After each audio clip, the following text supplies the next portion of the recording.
கல்வித்துறை ஒதுக்கப்பட்டிருக்கிறது. இது குறித்த கூடுதல் விவரங்களை வழங்குவதற்காக எமது செய்தியாளர் கண்ணதாசன் இணைப்பில் இணைகிறார்.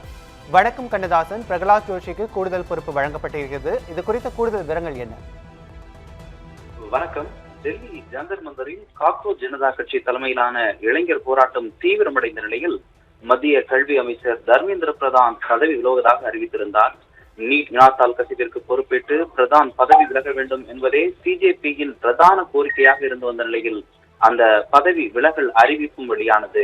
தற்போது அந்த பதவிக்கு மத்திய அமைச்சர் பிரகலாத் ஜோஷிக்காக கூடுதல் பொறுப்பாக வழங்கப்பட்டிருக்கிறது. இந்த கல்வித்துறை இலாக்கா மத்திய அமைச்சர் பிரகலாத் ஜோஷிக்கு கூடுதல் பொறுப்பாக ஒதுக்கீடு செய்யப்பட்டிருக்கிறது. கல்வித்துறை அமைச்சராக இருந்த தர்மேந்திர பிரதான் ராஜினாமா செய்த நிலையில் இந்த அறிவிப்பு தற்போது வெளியாகி இருக்கிறது. நுகர்வோர் விவகாரங்கள், உணவு மற்றும் பொது விநியோகத்துறை அமைச்சராக தற்போது பிரகலாத் ஜோஷி இருக்கிறார். அவருக்கு கூடுதல் பொறுப்பாக தான் இந்த கல்வித்துறை அமைச்சர் பொறுப்பு வழங்கப்பட்டிருக்கிறது.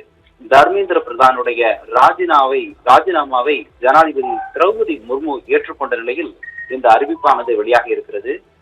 நீட் வினாத்தாள் கசிவிற்கு பொறுப்பேற்று பிரதான் பதவி விலக வேண்டும் என பிஜேபியின் பிரதான கோரிக்கையை ஏற்று இந்த அறிவிப்பு வெளியானது. அதைத் தொடர்ந்து தற்போது அமைச்சரவைக்கு கூடுதல் பொறுப்பாக பிரகலாத் ஜோஷிக்கு இந்த பொறுப்பு வழங்கப்பட்டிருக்கிறது.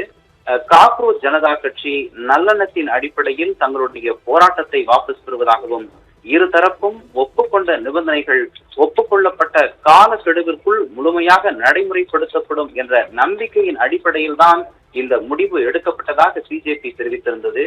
இந்த போராட்டத்தின் போது போடப்பட்டிருந்த அத்தனை முதல் தகவல் அறிக்கைகளும் திரும்ப பெறப்படும்.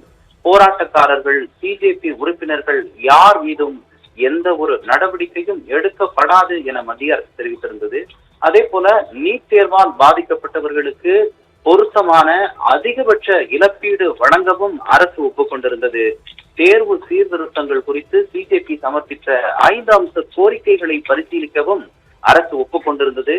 இந்த நிலையில்தான் மத்திய அமைச்சர் பிரகலாத் ஜோஷிக்கு கூடுதல் பொறுப்பாக கல்வித்துறை இலாக்கா ஒதுக்கப்பட்டிருக்கிறது. அதை அண்மை செய்தியாக பார்த்து வருகிறோம். தர்மேந்திர பிரதான் தனது பதவி விலகல் குறித்து சமூக வலைதளங்கள் வாயிலாக தெரிவித்திருந்தார். ஜந்தர் மந்தர் மற்றும் நாடு முழுவதும் ஏற்பட்ட சூழலை தேச விரோத சக்திகள் தங்களுக்கு சாதகமாக பயன்படுத்தி கொள்ளக்கூடாது என கருதுவதாக தான் பதவி விலகுவதாக தர்மேந்திர பிரதான் தெரிவித்திருந்த நிலையில் அந்த பொறுப்பிற்கு மத்திய அமைச்சர் பிரகலாத் ஜோஷி தற்போது அந்த பொறுப்பிற்கு வந்திருக்கிறார்.